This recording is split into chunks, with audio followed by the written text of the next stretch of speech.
नमस्कार दोस्तों, कैसे हो।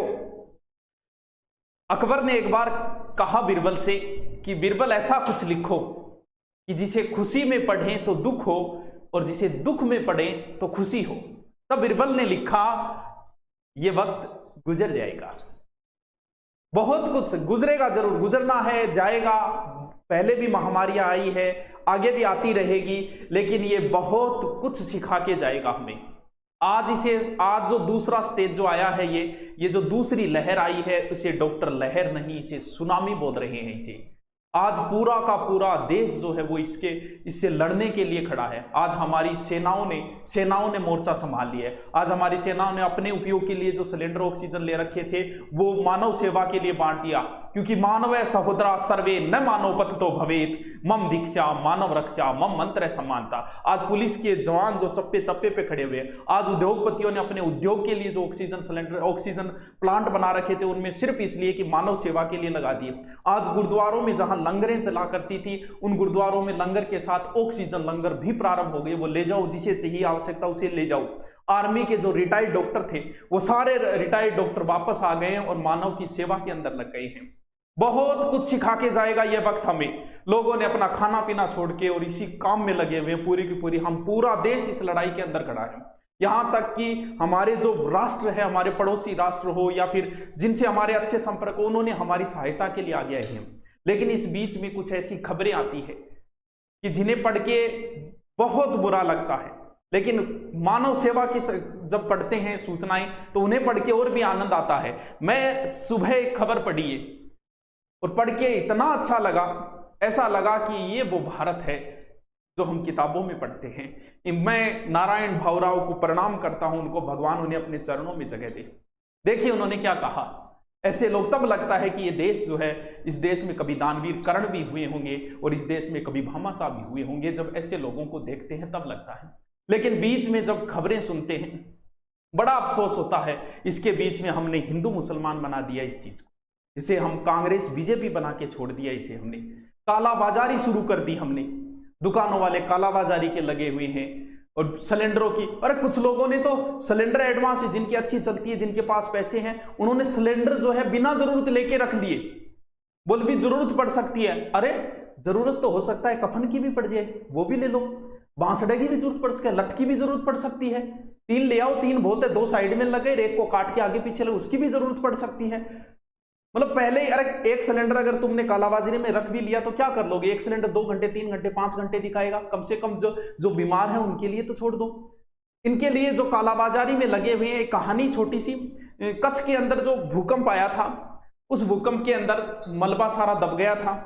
तब जो सेना के जवान लगे हुए थे, तब कहते हैं कि घर के पास में एक बुजुर्ग बैठा था, रो रहा था वो। तो सेना के जवानों ने वहां से जैसे ही मलबा हटाया तो वहां से एक उसकी पुत्रवधू, बुजुर्ग की पुत्रवधू को निकाला। वो मर चुकी थी, उसने गहने पहन रखे थे, वो सारे के सारे गहने निकाल के बुजुर्ग को दिए। उसने कहा कि मुझे नहीं रखना। तो बोले भी रख लो आपके गहने। बोल नहीं, मुझे गहना नहीं रखना है, आप ले जाओ इसे। तब उस बुजुर्ग ने कहा कि जब मोरवी डैम टूटा था उस समय लोगों के गहने जो है मैंने तोड़ तोड़ के लाया था, ये वही गहने हैं जो इसने पहन रखे हैं, मुझे नहीं रखना इनको। तो उनके लिए है जो ऐसे कालाबाजारी कर रहे हैं, उनके लिए एक छोटा सा उदाहरण दिया है मैंने, बेरुखी लोगों की। और तो ठीक है, कोरोना का अगर पेशेंट कोई पड़ोस में कोई जानकार आ जाए तो ऐसा व्यवहार करते हैं। पड़ोस में अगर कोरोना का मरीज आ गया तो तुम लोग ऐसे व्यवहार करते हो जैसे कोई आतंकवादी आ गए पड़ोस में। ये बीमारी चली जाएगी, ये वक्त भी एक दिन चला जाएगा, लेकिन बातें रह जाएगी जिंदा। पड़ोसी, ये बीमारी तो 2 4 6 महीने की है, लेकिन वो पड़ोस जो है वो 100 साल का है, उम्र भर का है पड़ोस।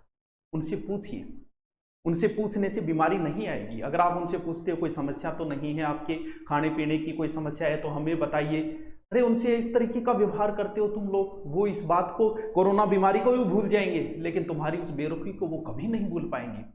इस माहौल के अंदर इस तरीके की हरकतें कहाँ तक सही है? तुम्हें क्या लगता है अगर आप पूछ लोगे तो आपकी कोरोना हो जाएगा? ऐसे तो फिर डॉक्टर कैसे काम करेंगे? डॉक्टर भी तो काम कर रहे हैं भाई। आप सोशल डिस्टेंसिंग करके मास्क लगा के अगर उनसे पूछते हो तो क्या आपकी कोरोना अंदर आ जाएगा? हॉस्पिटलों में जो काम कर रहे हैं उनके तो फिर कब का हो जाता। और इसके बीच में आपको सवाल पूछने की कहीं जरूरत नहीं है सरकार से सवाल पूछने के लिए अदालत है। अदालत इन सब को लाइन में ले लेगी। अदालतें इनसे सवाल पूछ रही है। मद्रास हाईकोर्ट ने पता है क्या कहा? वो चुनाव आयोग पे मर्डर का केस लगा दे तो सही नहीं रहेगा क्या? अदालतें पूछ रही है कि बताइए कोरोना के लिए आप क्या कर रहे हो। आपके सवाल पूछने के लिए अदालतें हैं, केंद्र से सवाल कर रही है। आज दिल्ली की कोर्ट दिल्ली से सवाल पूछ रहा है। आज दवाइयों के विरुद्ध कैसी कैसी अफवाहें फैलाई तुम लोगों ने, थोड़ी बहुत तो शर्म करते यार। ये चैन तब तक नहीं टूट सकती जब तक एक एक व्यक्ति की दवा नहीं लगेगी। अरे ऐसी ऐसी अफवाह फैलाई दवाई की, क्या क्या अफवाहें, दवाई से मर रहे हैं। अरे मर तो कैंसर से भी रही, जब कैंसर हो जाए तो उसकी दवाई लेते हैं क्या, वो बचता है क्या? कितने % मरीज बचते हैं कैंसर की, दवाई तो फिर भी लेते हैं ना। अगर एक दो मरीज मर भी गई तो उनको इस तरीके से आए, और इससे तो नपुंसकता आती है। अरे जब बचोगे नहीं तो मर्दानगी दिखाओगे किसे? थोड़ी बहुत तो शर्म करनी चाहिए। आज अगर दवाई लगी होती सब बुजुर्गों के तो शायद ये समस्या क्यों ये नहीं है कि दवाई जिसने लगवा ली है 2 बार फिर भी उसके चांसेस बनते हैं 30%, बनने के बाद उसके मरने के चांसेस नहीं बनते जिन्होंने 2 डोज पूरी लगवा चुके हैं। तो इसमें सहयोग कीजिए, इनमें अफवाह मत फैलाइए दवाई के विरुद्ध। जब तक एक एक व्यक्ति की दवा नहीं लगेगी तब तक ये कोरोना की चैन नहीं तोड़ी जा सकती। घर बैठ के मास्क से नहीं टूटेगी ये चैन। अगर टूटेगी तो सिर्फ और सिर्फ दवाई लगाने से ही टूटेगी, डोज लगवाने से ही टूटेगी। अब दोबारा जो है 18 वालों के लिए शुरू कर दिए, उसके लिए लगवानी है। इन अफवाहों से बचना है। जो लोग ऐसी अफवाहें फैला रहे हैं उनको कहिए, सतर्क करिए उनको कि ऐसी अफवाहों की वजह से बहुत सारे लोगों ने ये दवाई नहीं लगवाई थी। आज सबसे ज्यादा किनके हो रहा है? युवाओं की हो रहा है। क्यों हो रहा है?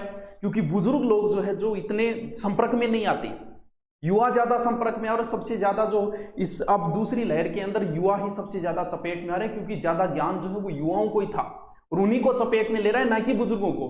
क्योंकि कई बुजुर्गों की तो लग चुकी है, नहीं लगी है, वो संपर्क में कम आ रहे हैं। तो युवाओं को ऐसी अफवाहें न फैलाएं। बाहर जो आपके खड़ा है ये दौर चला जाएगा। बाहर आपके कोई जवान खड़ा है तो उसे पूछिए, उन्हें कोई लठ मारने का शौक नहीं है कतई, उनसे पूछिए क्या समस्या है। आप जाइए उनको चाय का पूछिए, पानी का पूछिए, खाने का पूछिए। अरे आपके वो अपना धर्म निभा रहे हैं, तुम अपना धर्म निभाओ। पीछे जब 10-15 दिन पहले मेरे सेंटर के अंदर आए थे, चालान भी काट के गए, कोई बात नहीं, वो उनका काम था, वो उनका धर्म था। मेरा धर्म यह था कि मैं उनसे चाय पानी, मैंने उनको बिठाया जबरदस्ती 10 मिनट तक। वो बोले नहीं जी हमें और जगह जाना है। वो नहीं, चाय पी के आपको जाना ही होगा। अरे आप अपना धर्म निभाइए ना, आप चाय लेके जाइए। आपको लठ मारेंगे को नहीं मारेंगे, वो आपका धर्म है। ये दौर चला जाएगा, 2-4 महीने की बात है, सब कुछ सही हो जाएगा। सिर्फ 15-20 दिन ढंग से टिक जाओ। अब सिर्फ 15-20 दिन। ये जो दूसरी लहर है 2 तरीके के, एक तो पहले वाला कोरोना है, वो अगर किसी व्यक्ति के हो रहा है तो उसमें मरने के इतने चांसेस नहीं है, इतना डरने की जरूरत नहीं। ये जो दूसरा जो है ना, जो ब्रिटेन या साउथ अफ्रीका वहां से, वो चाइना वाला इतना खतरनाक नहीं है। ये जो दूसरा है इसमें थोड़ी क्यों 15 या 20 दिन में सारी सिचुएशन को कंट्रोल कर लिया जाएगा। अचानक से हमें जरूरत पड़ गई ऑक्सीजन की, भाई अचानक से इतनी मांग बढ़ गई तो हम कहां से पूरा करें। लेकिन अब प्लांट लग रहे हैं, पड़ोसी देश हमारी सहायताएं कर रहे हैं, विभिन्न मित्र राष्ट्र हमारी सहायताएं करें। 15 या 20 दिन, अधिकतम 4 या 5 दिनों बाद हो सकता है पूरा ऑक्सीजन की समस्या का समाधान हो भी जाएगा। क्योंकि हम लगे हुए, अचानक से ये समस्या आई तो ये 15-20 दिन में सब कुछ कर लिया जाएगा कंट्रोल। 10-15-20 दिन आपसे ये गुजारिश है कि घर पे रहें। सिर्फ ये 20 दिन जो है वो बड़े ही खतरनाक है हमारे राष्ट्र को बचाने के लिए। इसके लिए जरूरी है देश के हर व्यक्ति को। क्यों? क्योंकि इस 15-20 दिन के बीच में दवाइयों की व्यवस्था नहीं हो पा रही है, ऑक्सीजन की व्यवस्थाएं नहीं हो पा रही है। इस वजह से मरने के ज्यादा चांसेस रहते हैं, वरना कोई समस्या नहीं है। व्यवस्था होने के बाद कहीं कोई समस्या नहीं आएगी। लेकिन समस्या अब है कि अब अगर हो भी गई, जिन्हें घमंड है, जिन्हें अहंकार है, वो एक बार एक सिलेंडर पूछ के देख लो अगर मिल रहा है क्या। सिर्फ कल्पना करो, हम लोग हर चीज कल्पना करते हैं, हमारे बारे में कभी बुरी कल्पना नहीं करते। जैसे आप नौकरी की तैयारी करो, आप कल्पना करते हो कि मैं नौकरी लग जाऊंगा, पुलिस में लगूंगा, तो ऐसे डंडा रखूंगा, ऐसे चलूंगा। लेकिन ये कल्पना नहीं करते। सोचो तुम लोग बाहर जा रहे हो, सोचो संपर्क में आ रहे हो, आपकी वजह से पूरा परिवार अगर संक्रमित हो गया तो सिर्फ कल्पना करो कि क्या व्यवस्थाएं कर पाओगे। तो पूरा का पूरा परिवार कोरोना संक्रमित हो जाएगा। पड़ोसी की सहायता करने तुम जा रहे हो, उतने ही वो आएंगे। व्यवस्थाएं कैसे कर पाओगे? हॉस्पिटल में आपको बेड नहीं मिल पाएगा। सिर्फ एक कल्पना करो आप। तो इससे अच्छा है ना, 15-20 दिन की बात है।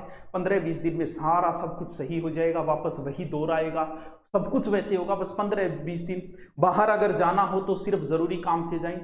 डॉक्टर ये कहते हैं कि मास्क भी डबल पहनो। अगर आपके परिवार में किसी के भी इस तरीके के लक्षण है, जुकाम बुखार, हो सकता है वो कोरोना न हो, वायरल भी चल रहा है, लेकिन फिर भी डॉक्टर ये कहते हैं अगर परिवार के अंदर भी एक सदस्य आ गए तो परिवार के बाकी सदस्यों को मास्क पहनना चाहिए। और उसे अगर आ भी गए, कोई नॉर्मल अगर हो भी गई नॉर्मल लगभग लोगों की बुखार हो रही है तो उन्हें डर सताने लगा है कि मेरे कोरोना हो गया, कोरोना हो गया। नहीं, नॉर्मल जो वायरल भी चल रहा है, अपने आप को दूसरे कमरे में आइसोलेट करनी अपने आप के लिए जरूरी है। आप अपने परिवार के लिए करो, आप अपने लिए मत करो, अपने परिवार को, बाकी लोगों को बचाने के लिए अपने आप को आइसोलेट करो। 2-3 दिनों में वापस सिचुएशन सही हो जाएगी। फिर अगर ऑक्सीजन लेवल गिरता है तब है कि हाँ चांसेस है कोरोना हो गए, वरना जुकाम बुखार का वर्तमान में दौर है। जुकाम बुखार से हॉस्पिटलों में जाके भीड़ भड़ाका बढ़ाने से, क्योंकि वायरल भी चल रहा है साथ में, और ऑक्सीजन नापने के लिए भी आता है, वो भी ला सकते हो। इससे कंफर्म हो जाता है कि हाँ जिसने दो डोज लगवा ली उसकी समस्या नहीं, उसका कोरोना नहीं। अगर हो भी गया तो उसके बचने के पूरे चांसेस है।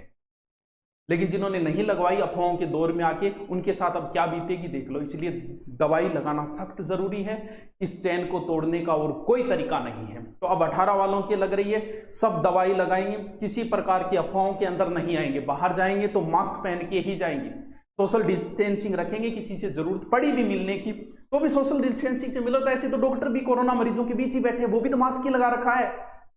तो सोशल डिस्टेंसिंग से ही मिलोगे सबसे, जिससे भी किसी से मिलना है।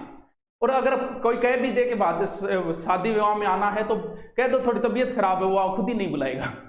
तो थोड़ा सा ध्यान रखें। सिर्फ 15-20 दिन रिक्वेस्ट है, थोड़ा मानव सेवा का अपनी ओर से जितना कर सकते हो उतना करो। लेकिन ये दौर गुजर जाएगा और कुछ बातें रह जाएगी। चलो दोस्तों, थैंक यू।